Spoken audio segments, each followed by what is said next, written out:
সিজদা তো অনেক দিছি, সুবহান রাব্বিয়াল আলাও বলছি অনেকবার, কিন্তু কখনো তো বুঝার চেষ্টা করি নেই সুবহান রাব্বিয়াল আলাও যে রবের প্রশংসা, সুবহান রাব্বিয়াল আজিমও সেই রবের প্রশংসা। রুকুই কেন আমাদেরকে আজিম বলতে হয়, সিজদাই কেন বলতে হয় আলা?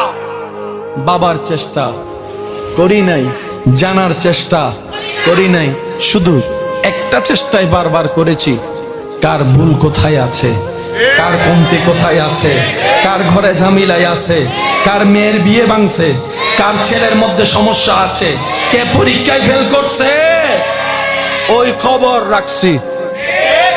আফসোস আমার জন্য, আমাদের জন্য নিজের খবর রাখতে জানি নাই।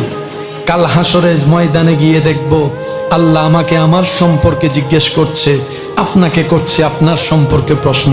এবার সেই দিন ভাববো আজীবন অন্যের বিষয় খেয়াল রাখতে রাখতে নিজের খাতার মধ্যে অন্যের নাম লিখতে লিখতে, জীবনী লিখতে লিখতে খাতা ফিল আপ করলাম, এখন আয়সা বলে যে তোর জীবনী দে, নিজের জীবনী তো লেখেই নাই। আফসোস।